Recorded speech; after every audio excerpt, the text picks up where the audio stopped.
Hello, and welcome to the Science Fiction and Fantasy Marketing Podcast, the show where we help you establish your author brand, increase the size of your audience, and sell more books. I'm Lindsay Baroker, and I'm here with my co-hosts. I'm Jeff Poole. And I'm Joe Wallow. And we have a good guest for you this week. I always say that every week, but I like to think it's true. Our guest is Monica Leonelle, and she's going to be talking about more efficient, better marketing, increasing productivity, and turning your writing hobby into a career. She's written over 500,000 words of fiction spread across several genres and series, most notably her young adult urban fantasy and paranormal romance series, Waters Dark and Deep. And she also writes about indie publishing at prosonfire.com. And she has a series of nonfiction books called Growth Hacking for Storytellers, with titles such as Write Better, Faster, How to Triple Your Writing Speed and Write More Every Day, and Accelerated Author, 6 Critical Steps to Turning Your Craft into Your Career. So we're going to be asking her all about those good things today. But Monica, why don't you introduce yourself and tell us better things than I said. Thank you so much for having me today. So yes, I do have the nonfiction side, and I've been doing that since probably 2014. And the biggest thing on that side was really that I realized in 2013 that I needed to write much faster if I was going to create an indie author career. And a lot of us a lot of people who are successful would probably agree with that. So I decided to take on this challenge and do 50,000 words a month. So at the time, it wasn't, that doesn't necessarily sound like a lot these days, but at the time it was something that not a lot of people were doing. So I did the 50,000 words, and then I did it again. And during that process, what I was trying to figure out was, how can I write significantly faster as opposed to putting in a ton more hours, because I didn't have as many hours. So I came up with a process that was basically, it really only involves like 3 or 4 things. Know what you're writing before you write it. I started using Pomodoros. So like and Chris Fox talks about this too, like the timed sessions. So you can actually do word sprints with really any amount of time. But I used the Pomodoro method, which was 25 minutes on and 5 minutes off. It's a popular productivity tip. And then I started doing dictation. And dictation was interesting. I think it was something that a lot of freelancers did, but not a lot of indie authors. And so people, thought that was really cool and had questions about that. So using those 3 things, I was able to go from about 1,000 words per hour to over 3,500 words per hour on a pretty consistent basis. And so since then, writing speed, it kind of became my superpower. And I was able, I went from writing about a book a year to writing 8 to 10 books a year. I've been able to keep that up. This year so far, since the end of March, I had written 5 books. And then, so April, I kind of took a break, but I did write a short story in April and, did some novellas and that sort of thing, which will be coming out in June. So basically, that is how I got started on the growth hacking for storytellers path. And then since then, I've just been sharing my indie author journey. We have 6 books out about the topic now. So, and each one just focuses on a different aspect of something that I've learned. All right, cool. So it kind of sounds like you started with the fiction maybe, and in trying to improve your output, you learned all these things and you decided to, why not go ahead and publish the nonfiction too?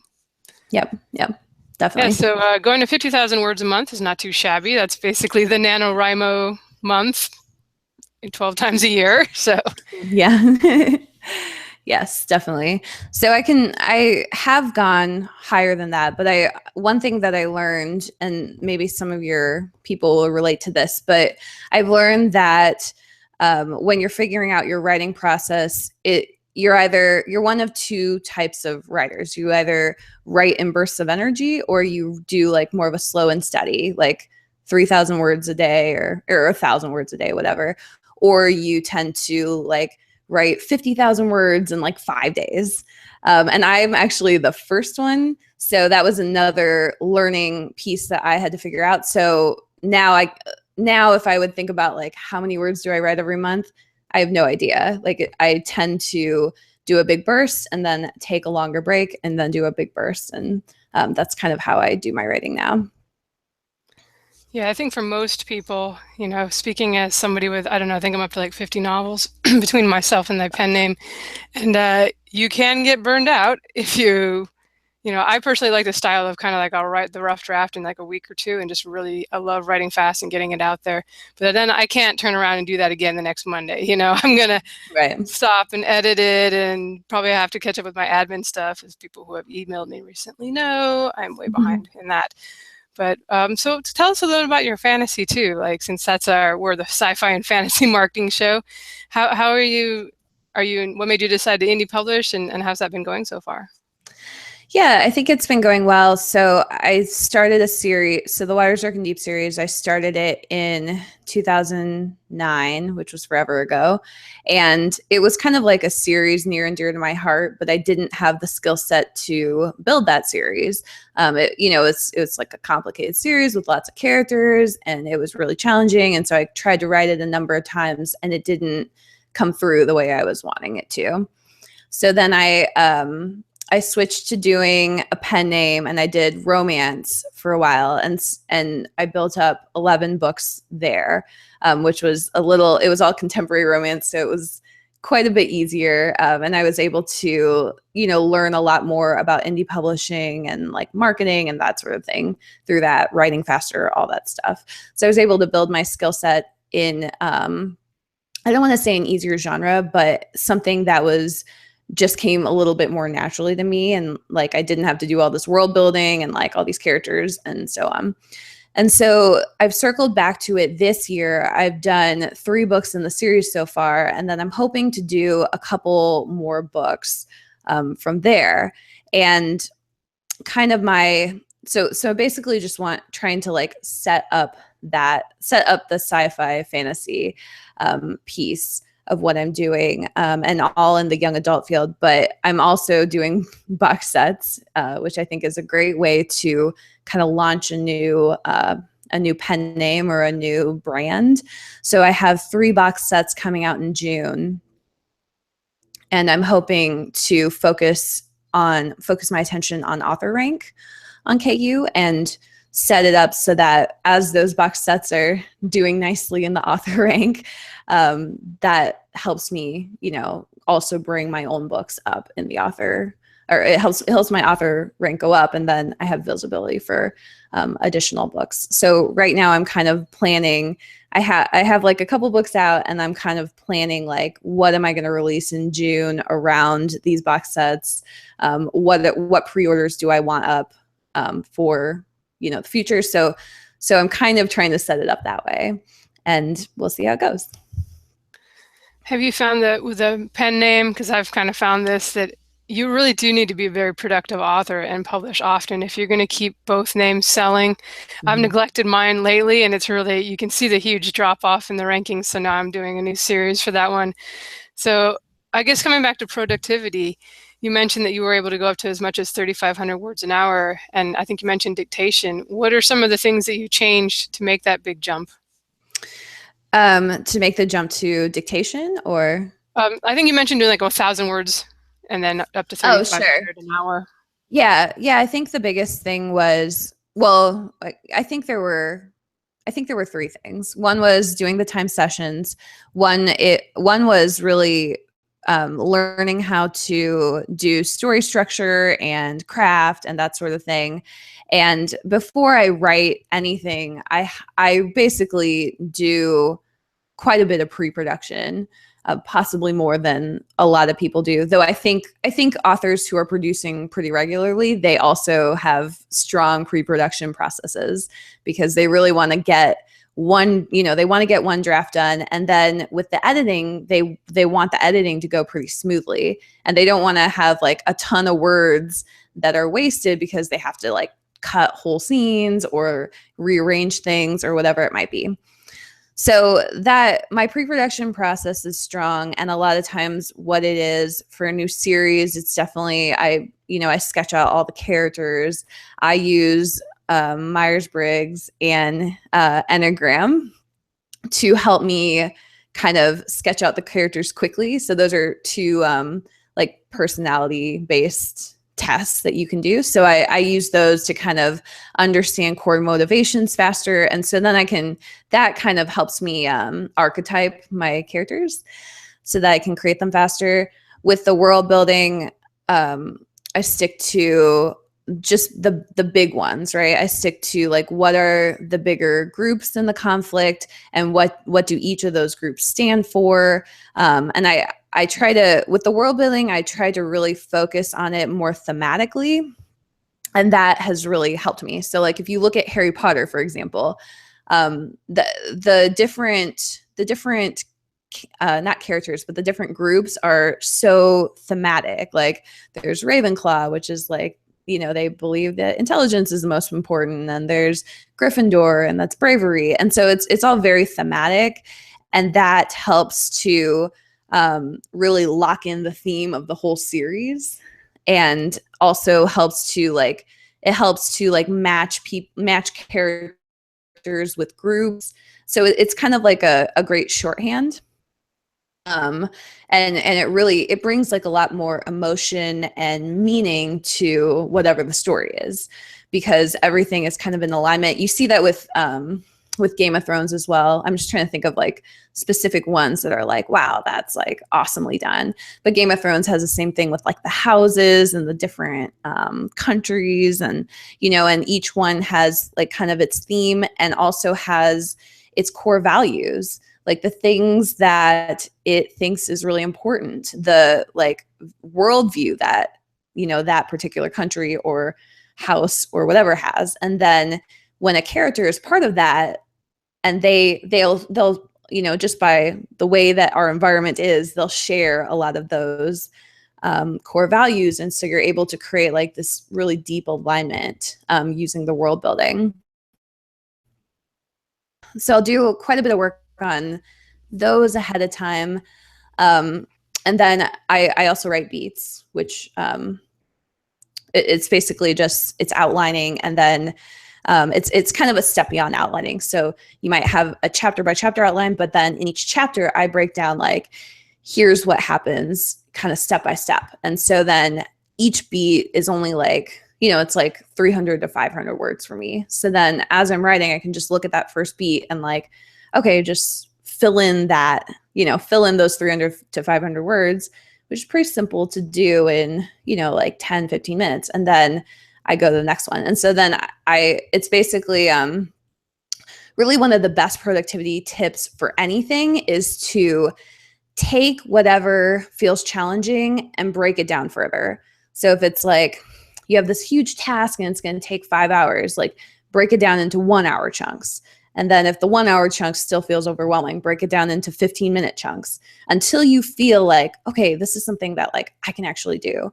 And so that's what I do with my outline. It's like, it's like really stressful to write an entire chapter about something, but to write, 300 words about something feels a lot more manageable. So it's really about, eating the elephant bite by bite. And that has really helped me. Awesome. I think those are great tips. And I've actually never heard of anybody talk about doing the thematic thing for the world building and the fitting the characters into groups. And that makes a lot of sense. And I can see, I think that would keep you from getting these situations where, you haven't really thought out why the bad guys want to stop, right? Well, they're robots, so they want to kill humans because they're humans, right. But doing it your point of view and really getting in the head of a nation or a faction in addition to characters, I like that idea. And it does seem like it would be a good shorthand, like you kind of, all about that group now. That's what's most important to them. So yeah. Yes, definitely. All right. And of course, we've talked about it before, doing the beats ahead of time. And I'll just say for sure for myself, I'll definitely do stories where I'm not too worried about outlining. I'm like, oh, I'll find a way. And but I know when I've got a goal, like I want to write this rough draft in 10 days or whatever, that's why I got to be serious, like you're talking about, and do the night before. I figure out the next few scenes and how they're going to go. And I outline generally everything before I get started.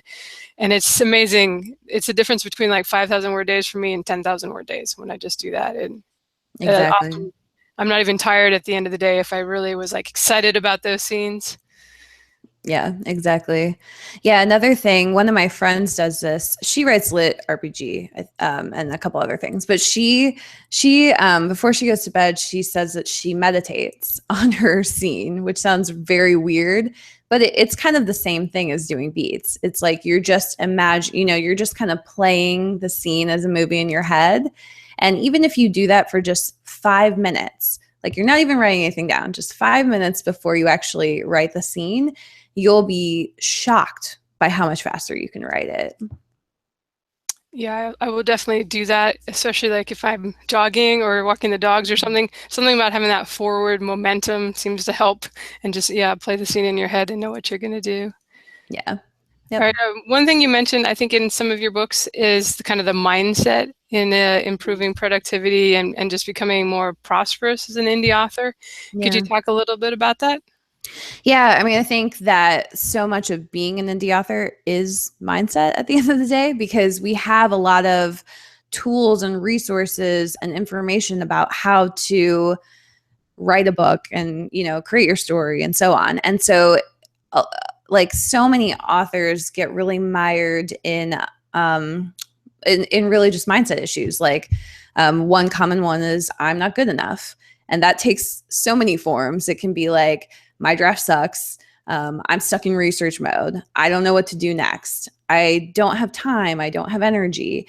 All of those things are really like, I'm, I, I don't feel like I'm worth, this dream. Basically, it's like I have this dream, but I'm putting up these own, my own roadblocks to getting there.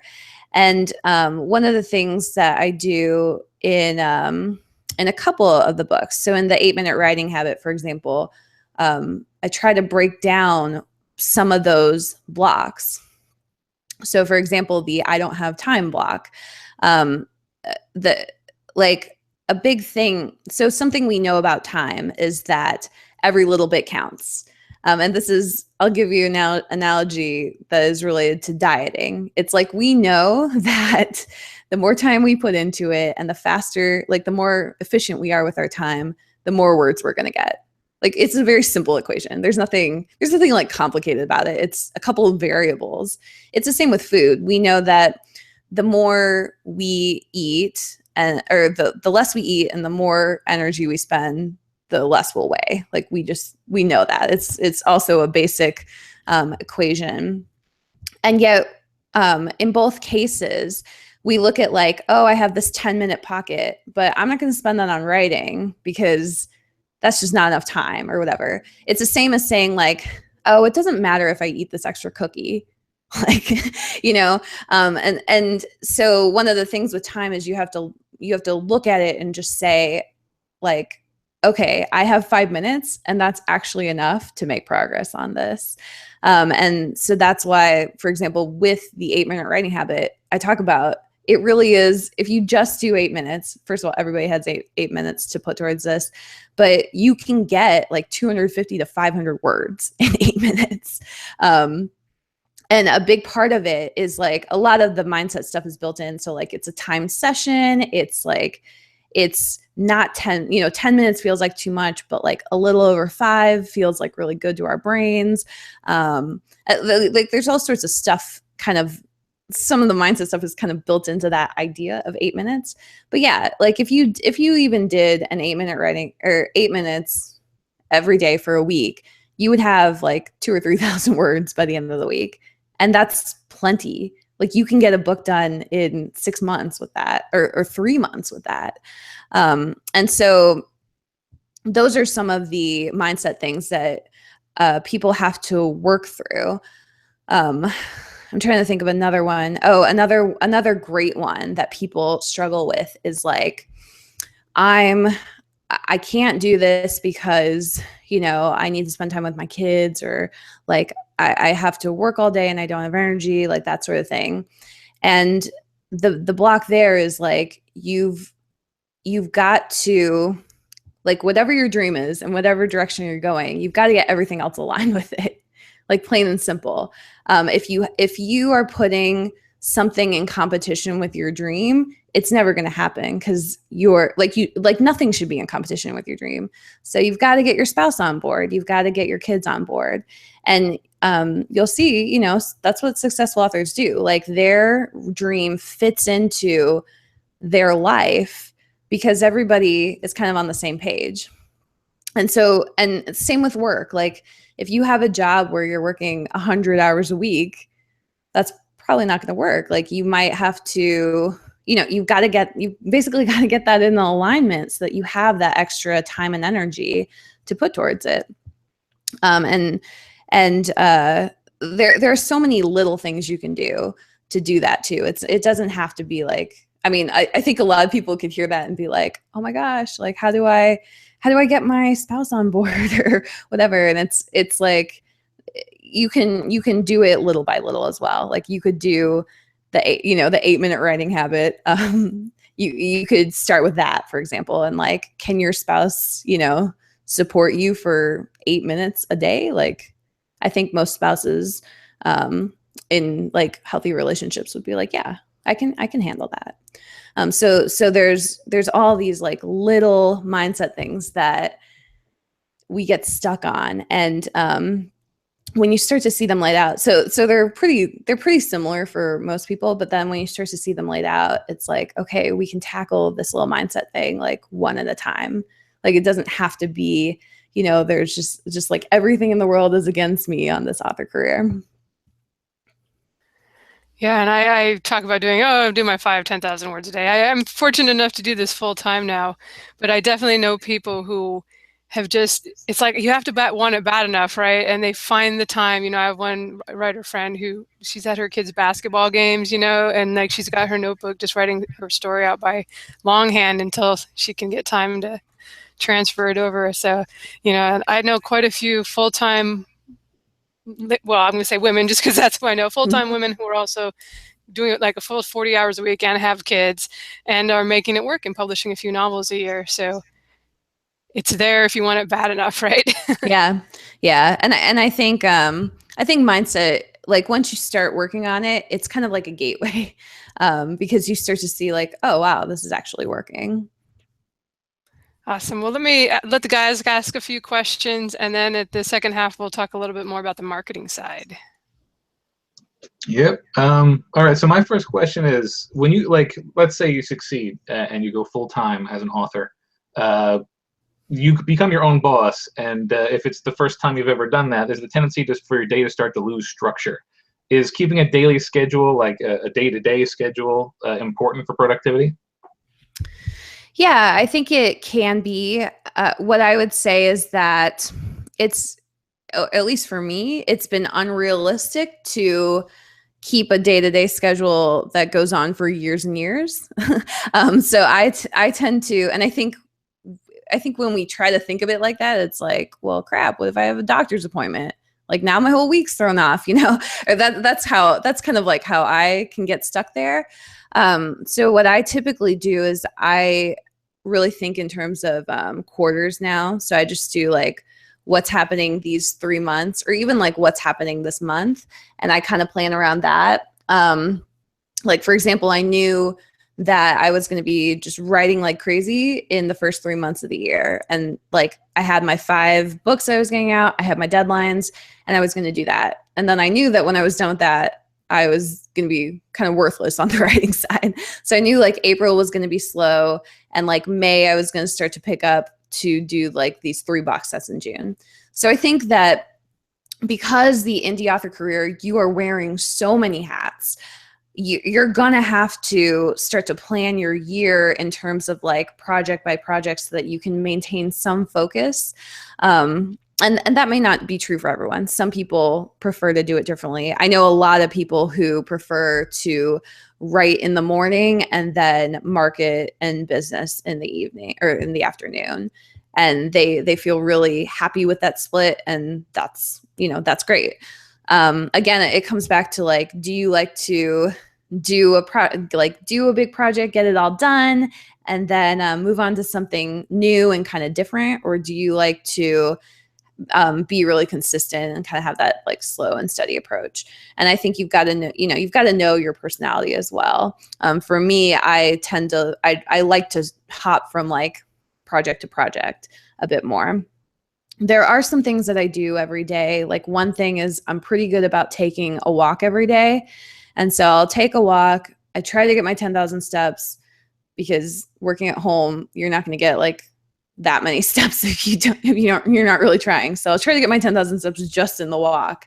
I also, I keep a gratitude journal that I write in every day. I have a really simple, like just like a simple, like planner. So I'll kind of show you.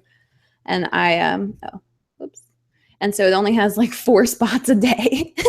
And that's all I'll do. So I only schedule like 4 things every day, max, so that I'm really focused during the day and I can actually get like something done. But yeah, I mean, other than that, I try to like eat a healthy dinner. So yeah, I try to drink a lot of water too. So that's really important to me. But yeah, we all have those things that kind of like keep us mentally sane and healthy, and that can anchor us in. And if a schedule anchors you in, like having mornings for creative and or afternoons for marketing, then that's good too. Now, it sounds like a lot of your methods have sort of a larger time frame for completion. That's not to say that, like, rather than saying I need to do my 5,000 words and answer 17 emails and write 3 blurbs today, it's like over the course of the next couple of months I need to get this amount done. So what do you feel is the best way to measure productivity over longer time frames like that? Like, it's not going to be words per day necessarily, but like books per year. Sure. Yeah. So when I started out, I measured words per hour, right? Like I was like, every hour, like I got to be productive. And that, I think it depends on your training is really what it comes down to. So after a while, then it was words per hour. And then I was like, okay, I pretty much know like every hour, like if I spend an hour writing, I can get like 2,500 to 3,000 words for sure. So like now I can plan out like how long does this book take me to write or to draft.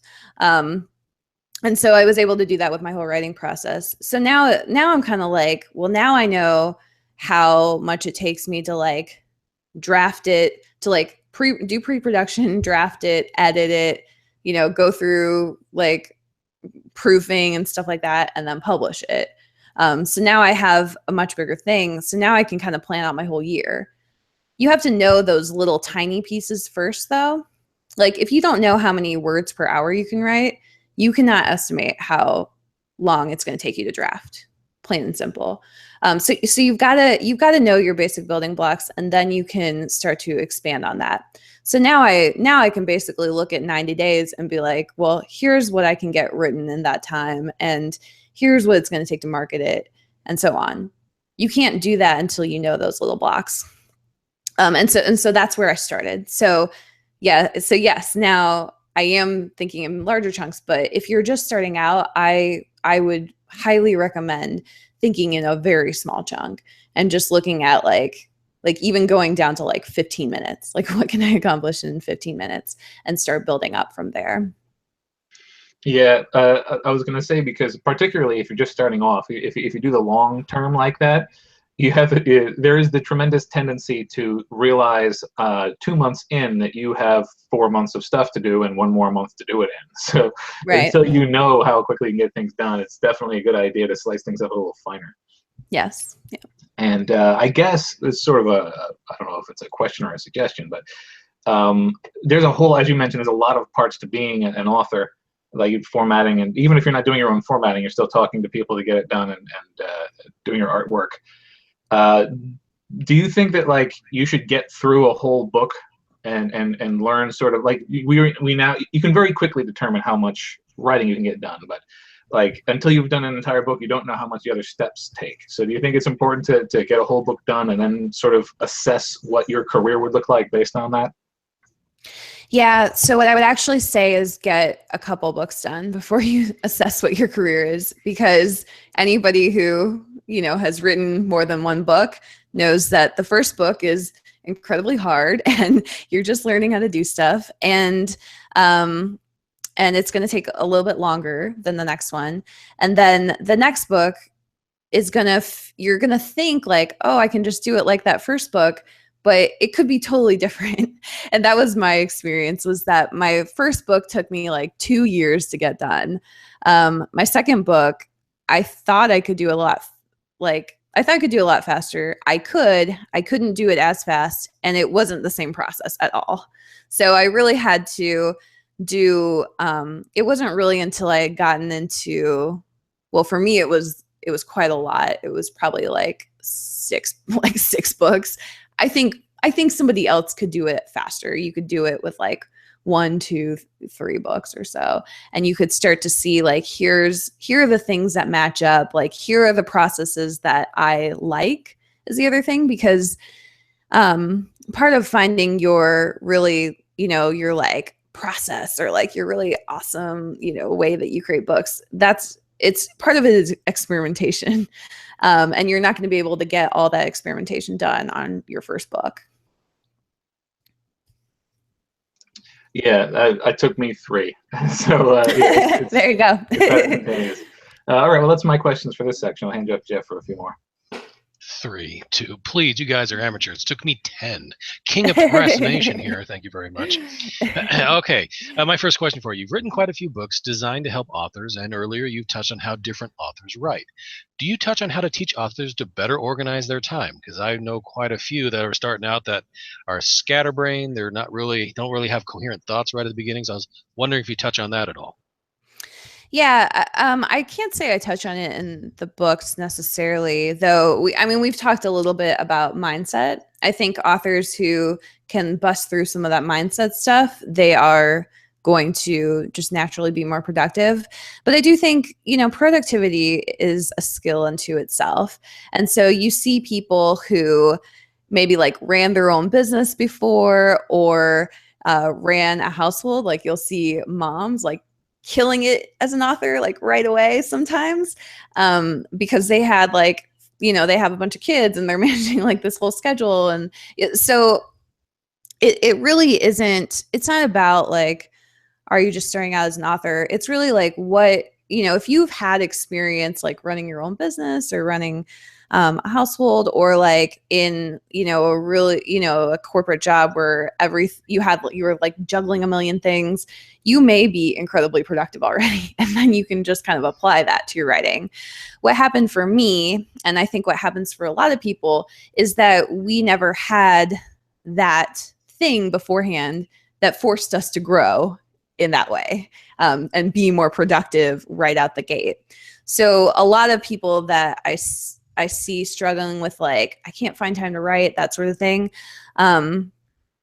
A lot of times it's just that they have never had to be like super productive in their life. Like maybe they have a job and they do really well at it, but it's like accounting or something. And so it's not like a creative profession. And so they have trouble transferring their productivity there to a creative profession, and one where you wear you wear a ton of different hats and you're trying to juggle like the marketing, the creativity, all the different like rules and story structure. Like being able to juggle all that stuff can be challenging. Yeah, we've talked to it seems like the prevalent notion seems to be, if you really want to write, if your schedule's hectic, you'll find time to fit it in there somewhere. There's one person we interviewed, I forget who, I'm sorry to say, a while back, and he was telling us that the only time he was able to write, he'd write like first thing in the morning at 5 a.m. when he woke up, and then maybe for like the 20 or so minutes he has on a bus ride to get into work, he'd whip out his laptop and write. I'm like, damn, I feel like such a bum. I come in lolling into my office here, sit down, and let's see how much we can get done today, sort of thing. But all right. Okay, let's see here. With regards to an author trying to increase their productivity, what would you say are some of the more prevalent don'ts? What are some common mistakes that most people seem to make that can be avoided? I mean, the biggest one is biting off more than you can chew, I think. And so you'll see this a lot where someone's like, I'm going to write for like 2 hours every day. And it's like, okay, but like first you should try to write for like 15 minutes every day. And you see that a lot. And it's kind of like, again, I'll go back to the diet analogy because I feel like it's just kind of an easy one, but it's like, it's like somebody who's like, I'm going to go on a water fast starting tomorrow or whatever. Like, it's just like you're taking on way too much. You're setting yourself up for failure, really. And you're not, and it's kind of like a crash diet. So it's like people go for like crash productivity. Like, I'm going to like completely change my whole life, like overnight. And it doesn't work. And it's usually not sustainable. Is what ends up happening.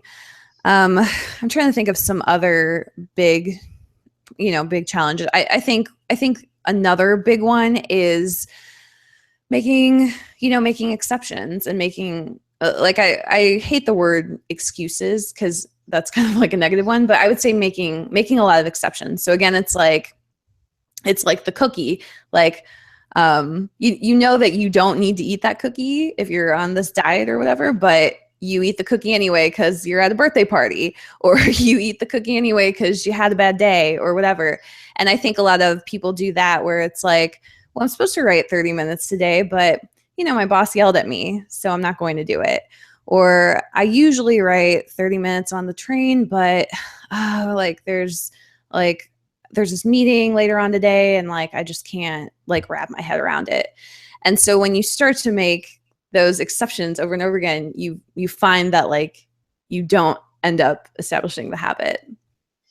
Yeah, I personally like the excuse of, I'll eat that extra cookie because I had to walk an extra half a block to get to my parked car this time. It works great. But okay, my final question for you is actually I have a question regarding the Spanish translation of Escribe mejor y más rápido. How hard was it to get that book translated? I mean, is there actually a market for like nonfiction books in another language? I think it's a little challenging at this point. But what I did actually see, and this is really interesting, is that when the Spanish version came out, I noticed that in countries that are Spanish speaking, people started buying the English version and started reading the English version more. So I think what it was is that people discovered it in Spanish and maybe the pricing was just not great. And I kind of made this mistake too, which is that in some countries, like I think like specifically, I think it was like Brazil or I'm not sure which countries. I had priced the English version at the lowest price you can price it at. So it wasn't at its $5. So I think that I got some discoverability, and then people were like, oh, but the English version is a lot cheaper. And so they ended up buying that. Yeah. I've done something similar. We've had people come in and say, it doesn't matter what the price of the thing is. In other countries, you want the exposure, so drop them as low as they can go. I'm like, yeah, that doesn't seem right, but all right. And all of a sudden, sales are starting to pick up in countries that I know. I don't have any other foreign language translations, but picking up in Germany and India. I'm like, okay, hey, whatever. Yeah. I'm not arguing that, but okay, that's it for my questions. Let me hand you over to Lindsay, and we'll get going on the marketing side of things. All right. I am now wondering if Jeff speaks Spanish. Yo hablo español también, sí. That sounded pretty good to me. So things you don't know after 3 years of podcasting. All right. Well, let me ask, in your email to me, you kind of mentioned you had something called the 10 stages of audience framework to clear up marketing confusion. Do you want to talk about what that is and how it helps? Yeah. So basically, when we think about marketing our books, we typically look at how do we get sales? Like that's almost always like the main question that we're trying to answer. So the 10 stages of audience goes a bit beyond that. And I don't want to break down the whole 10 stages because that'll kind of take forever in the podcast format. But basically the first like 5 stages are all about, visibility to sale, or like stranger to customer. It's basically that journey, and it's stuff like how do you become just visible to that person? How do you get them interested? How do you give them a sample, which sometimes people forget, like to that. So what it is you have to give somebody a sample and give them a very small but like great experience with you, and then they're happy to keep buying. They're not price sensitive anymore. So that's the first 5 stages. The back 5 stages are how do you go from a customer to an evangelist. One thing that is almost or very rarely stated when we talk about marketing books is that just because somebody buys your book doesn't mean that they're going to read it. And I think we lose like so much conversion there. I know if I were to pull up my Kindle right now and look at the last 10 books I bought, I could say with like strong certainty that 9 out of 10 I have not finished reading. I've maybe not even started reading, or I've maybe read a couple chapters and put it down. And so just getting somebody to the end of your book, that's actually a huge thing. And a lot of that for fiction, it's a little bit it's a little bit simpler. We kind of understand like how the storytelling goes. For nonfiction, a lot of nonfiction authors struggle with that. And a lot of it is because they need to actually add in a lot more story and not be so factual, and kind of bring people along a journey. And so then from there, as a reader, it's like, how do you go from reader to fan to true fan? So like a fan is somebody who really likes your stuff. A true fan is somebody who is willing to buy anything you put out. And then the big one on the marketing side is how do you make that person an evangelist for you? And evangelism is really like, that is where you want to be with books. It's something like 85 to 90% of books are sold through word of mouth. And I don't know how true that is with like the Amazon algorithm kind of affecting ebooks more, but that's kind of how it used to be. Like if your book was going to do well, you put your marketing on it that first month, but if it was going to keep going, it was like all going to be through word of mouth. And so we don't always look at that. Like we don't look at that person who loves your book so much and like your book is top of mind, and they're going to go recruit like 5 of their friends to read it as well. Or they're going to, give it as a gift on Christmas. And so that's basically what the 10 stages of the audience does, is it shows you like where in the process is each person that you could have in kind of your sales funnel. And how do you move them directly to the next stage? Like what piece of marketing material can you give them? How can you engage them? That sort of thing. And when you start to think about your marketing that way, it's a lot more focused than like, I'm just trying to get sales. Like I will try anything. I will do this giveaway and do this ad and all this stuff. It helps to say like, okay, I have these 3 pieces of marketing that are they're very purposeful, and I'm trying to move somebody from they've heard of me, but they don't really know about my books to like, they know about my books. And then once they're there, I have 3 pieces of marketing that are trying to move people from like, they know about my books to they want to buy my books.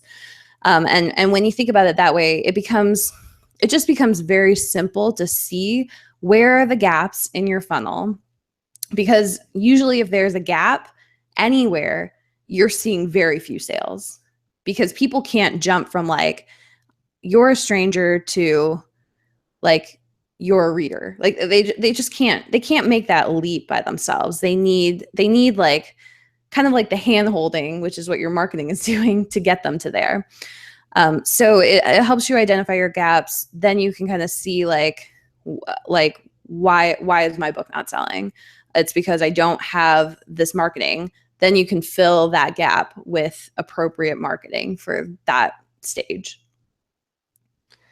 Yeah, I imagine one of the reasons that Kindle Unlimited has been so helpful for authors is it's the free sample. These people have already paid their $10 so they can read as many books as they want. So there's no barrier to like trying your book. And we've talked about having a book one permafree here before. Is there anything you're doing now that are you using those methods, or how are you kind of introducing people to your sample there of your work?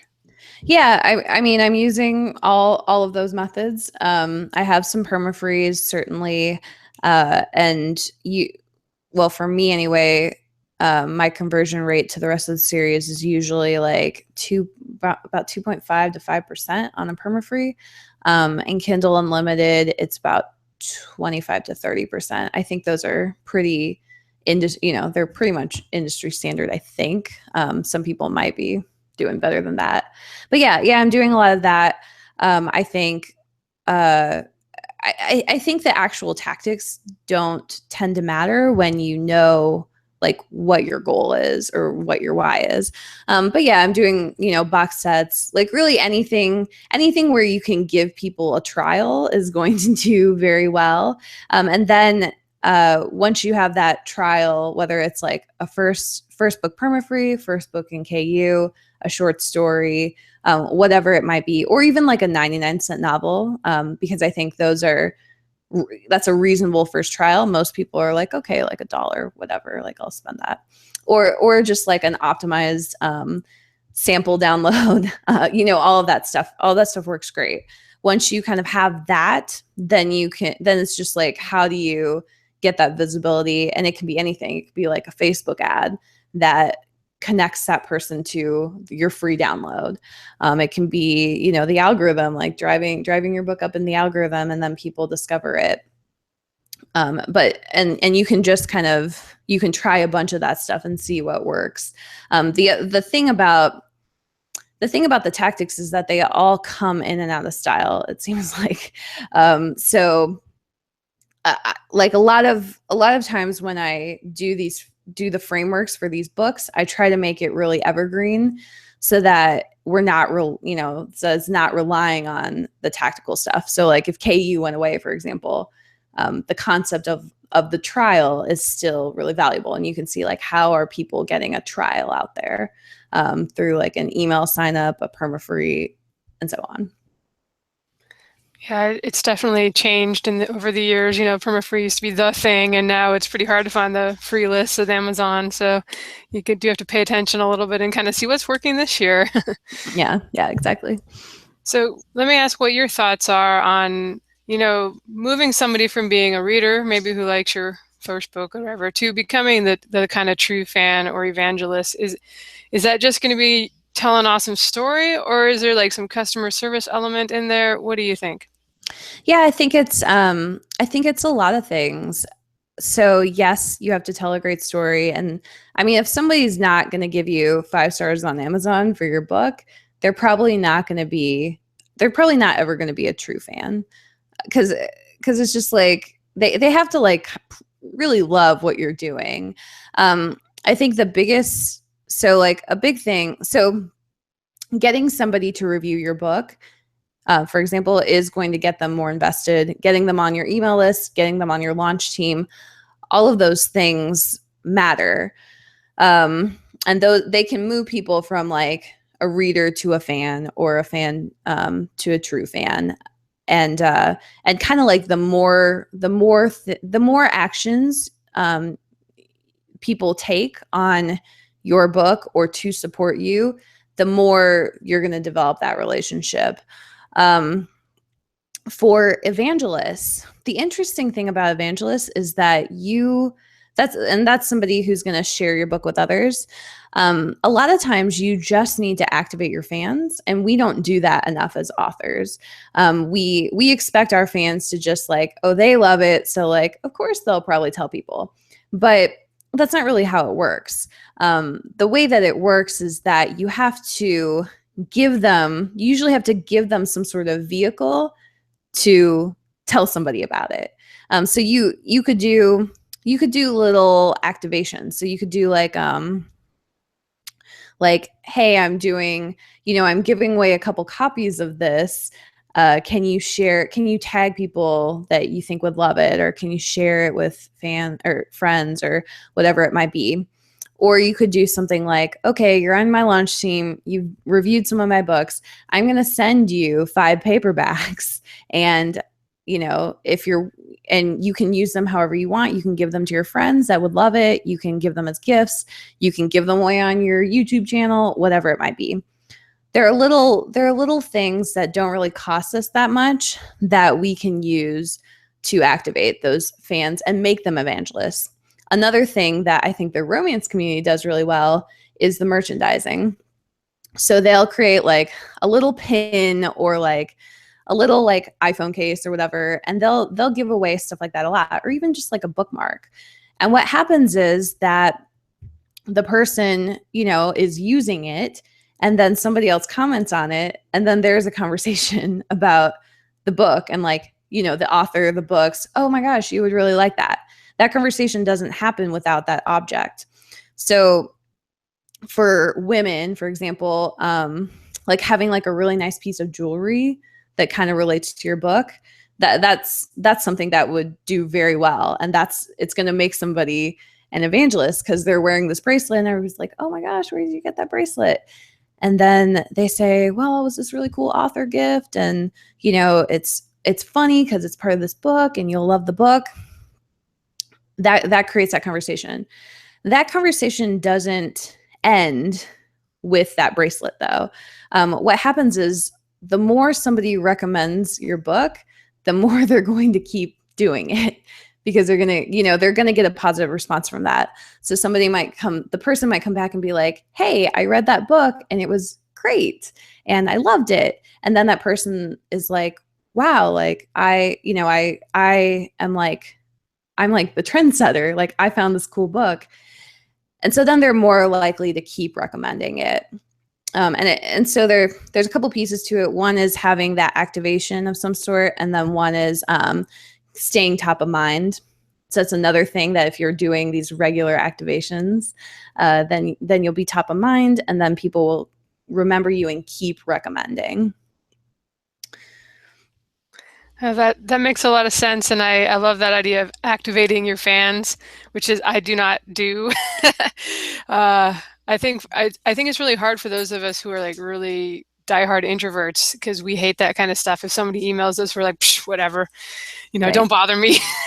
But we have to remember, that there are other people who might be really excited and want to share things like that and might love the idea of having some books to give away. Yes. All right, let me pass you to the guys to ask the final questions. Yep, we're actually getting toward the end of the hour, so I'm going to make mine a little bit shorter than I usually do. When it comes to marketing, do you think it's best to focus on the most recent release, or do you feel like fostering your back catalog is intelligent too? Yeah, I mean, definitely both. I think if you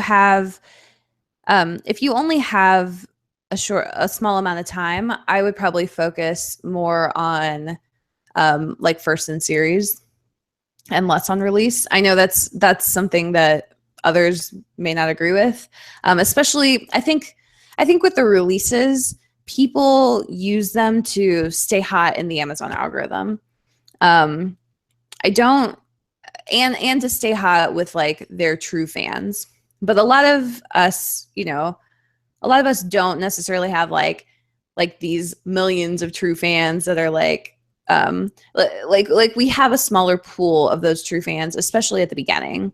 So I would still focus on like, how can I get my book one in my series into the hands of as many people as possible and as quickly as possible, as many of the right people as possible and as quickly as possible. So I guess that would be Backlist. All right. Yeah. I tend to agree. Also, since a lot of your stuff is about productivity, would you say that rapid releases are like crucial in order to have a successful career, or can a good marketing plan make up for a slower release schedule? Well, it depends on what your strategy is what it comes down to. I think the faster releases are crucial if your strategy is to win the Amazon algorithm. Then absolutely. Like you've got to there's a 30-day cliff, there's a 60-day cliff, and they care about how many books you sell to the right people in a certain amount of time. And if you're interested in that, like playing the algorithm, which a lot of authors are, and that's great. And I like playing the algorithm too. I think it's a great tool for us. Then, Chris Fox's book, The Six-Figure Author, which I'm sure you guys all know, you've mentioned, like, we all love that book. It really goes, it really gives you a lot of information on that, and some of his other books as well. And then David Gaughran has Let's Get Visible, I believe. And I think he's coming out with a new version this year, hopefully. So that's another great book if you're playing that. The algorithm is one game you can play, and you can totally play a different game. And so, it's like you're given soccer and basketball, for example, and you're a great runner, you're not a great jump shot, like, play soccer, right? So if you are working on your productivity and you've hit a point where, like, you're very happy with how productive you are in the, given your circumstances, because we all have circumstances that are going to determine in some capacity how fast we can go. If you're happy with that, and it turns out you can only write 2 books a year, that's great still, but you don't want to play that Amazon algorithm game. You need to play a different game. And you can there's so many other games that you can play with marketing. I don't think we have time to go into them here, but that's what I would say to that. All right. One more question. A lot of our listeners are just starting to get a foothold in the literary biz and don't have a lot of money for advertising. What sort of marketing do you think gives you the best bang for your buck? For advertising? Yep. Well, right now, for sure, I think it's Amazon ads. I just think that I think the good thing about Amazon ads is that you can look at what's actually selling. You don't have to figure out like how your money spent correlates to your sales, because Amazon keeps track of that. What I like to do is I like to test on Amazon. The other great thing about Amazon is you have only a couple variables. So you have like your target keywords or audiences, you have your headline, and then you have your description, and then your cover, which you can change if you want, I guess. But that's really great for figuring out like what actually produces the sales. Then once you have that, I think you can take that copywriting and that concept of whatever you're trying to sell, and you can take it to Facebook, and you can try similar audiences. So like with my Amazon ads right now, 8-Minute Writing Habit does really well against 4-Hour Workweek by Tim Ferriss. And that's kind of a new one that we've found that it just does really well against. So now I can say like, here's a great message. It's working. We're getting sales from it. I'm going to take this message and go to Facebook, where there's a lot more Tim Ferriss audience that I could target and people around him. And I'm going to do some Facebook ads on that. The other one I would try is BookBub, though. I think it's pretty challenging right now, and I think you have to have a lot of money, and I also think it goes in like a really quick burst. And so I can't really recommend that one if you don't know what you're doing and you're kind of newer to the advertising game. All right. Well, those are all my questions. I'll hand you off to Jeff for the last few. Alrighty. Okay, my first question regarding social media. Do you feel maintaining a presence on social media is important for authors? I think it depends if your audience is there. So, for example, if you're a romance author, then you should probably be on Facebook, because the romance audience is definitely on Facebook, and they love Facebook, and so you should have a presence there. If you're, a young adult author, for example, it might be Instagram for you, or Tumblr. So I think it just depends on where's your audience.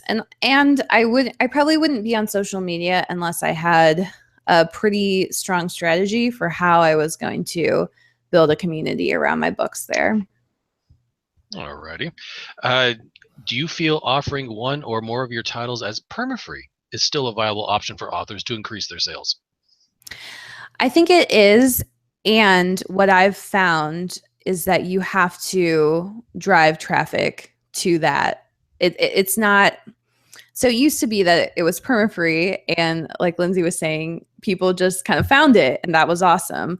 Now I think you do have to drive traffic to it with either ads or, you know, ongoing promotions, whatever it might be. And what that comes down to is you have to know your conversion rates. Like I was saying earlier, my conversion rate, I know on my one series is about 25 to 30% for this romance series that I wrote. Well, luckily there are 9 books in that series. So I know that that I'm going to make money on 8 books. And like pretty much once somebody gets the second one, they're going to read all 9 and buy all 9. But I know those numbers. So I think it's really important if you're using a permafree, know your numbers and know what your conversion is. And so I know that, you know, I have like this certain amount of revenue that I get per person who gets that download. And you've got to be able to trace it all the way back, because you're probably going to be putting ads on it at this point. There's just not a lot of, there are certainly still free opportunities, but there's not a lot of push in the algorithms for those freebies. All righty. I also see that many of your titles are in KU. Do you feel new authors should consider joining KU the moment they release their first novel, or should they consider just giving their books a wide release? Well, it depends. I do think that KU is great when you're just starting out, for sure. And there's so much opportunity in KU right now that I think it would be worth it to do at least 90 days in it. And just Test see, the like, waters. see, maybe your series is going to do really well. It seems like it does best for genre fiction still. I don't see a lot of non-genre fiction doing well in KU. And then if it's not doing well, then take it wide and try, you know, start writing another series for KU. It's kind of what I would do. Right now, it's just that the KU money it's really good money right now. I do think, so I don't have all my series in KU, like all my romance is not in KU. And I do think it's really important to start building your audience on the other platforms as soon as possible as well.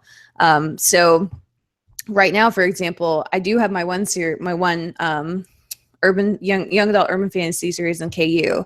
My next one is going to be, it's a sci-fi one, and I am going to start that one wide. And kind of try to have the best of both worlds. Now that works for me because, again, I'm doing this full time, and I am able to write really fast at this point. So I'm able to get a lot of releases out per year. Very, very cool. All right, that is it for my questions. Let me hand you back over to Lindsay. We'll go ahead and see if we can wrap this up for you. All right, one more question that I realized I teased about in the opening and then we didn't really ask. What does it take to take this from a hobby to a career? Is it just a matter of the number of books you have out there, or do is there a mindset thing, or what do you think is in play there? Yeah, I think it's about focusing on the place you're at, and getting through it. So my book, Prosperous Creation, it's really about this concept. I have 7 stages. I don't think we can go through them all now, but it starts with mindset, and then it kind of works its way up. And so it's really important to, whatever stage you're at, you can flail and go like all up and down. Like you can be at the mindset stage and like, okay, I'm going to like run some promotion on my, my single book or whatever. And then that doesn't create what you want, because you have to go very step by step. And so what I do in Prosperous Creation is I provide basically a business model. So I go through the 7 stages in that book, and I say like, here are the 3 things you need to do to get past the stage. Here's roughly the amount of time that you might want to spend on that, and like try to give very actionable steps of like, how do you get to the next level? The people who follow it, I think they get through it a lot faster. For me, it took me like 5 years to get through like the first 3 stages, even though each stage is only a couple months, because I was kind of like skipping around, and like I was learning a lot about like marketing when I hadn't really written enough books yet, for example. So you can kind of do things like the hard way, or you can do things the smart way. And Prosperous Creation is it's truly like just a playbook. Like the analogy I given that is, if you want to be a doctor, you have a playbook for how to do it. You like go to college, you go to grad school, you do your residency, and so on. And it's like this clear-cut path. And so there is that clear-cut path for indie authors as well, I believe. We can't go through it here, but I talk about it a lot in Prosperous Creation. Yeah, I'd like to throw that in there in the last 2 minutes. Hey, can you just tell me how to make this a full-time job? I'm sure it can't be that hard. No, that's great. Appreciate it. And we appreciate having you on tonight. Could you tell us where to find you online, and, maybe a couple of your nonfiction books that might be the most useful? I don't know if you can just jump in without having read the other ones, or if you need to start at the beginning. Sure. So first of all, thank you for having me. These are great questions. Thank you so much. So you can find me, so I'm Monica Leonelle again. You can find me at prosonfire.com. You can take a look at my books at prosonfire.com/GHFS, which is Growth Hacking for Storytellers. That's my series. You can absolutely start the series with any book you want. The one I would probably recommend is Prosperous Creation, because it's kind of like, how do you build the business? And then the other one I might recommend is the 8-Minute Writing Habit. So the 8-Minute Writing Habit is great if you're like, I can't find time to write. That's a really great book to help you kind of bust through what's going on there and start writing. All right, sounds good. We'll put links to your site and to those books in the show notes if people want to stop by. We're always at marketingsff.com, and this is episode 130. And thank you to everyone who watched live on YouTube. We had quite a chatty bunch in there tonight. If anybody wants to do that in the future, we're usually on Tuesdays at 6 p.m. Pacific, 9 p.m. Eastern. Come on by. Thank you, Monica. All right, thanks, Monica. It was nice to meet you. Nice to meet you. So long, everybody.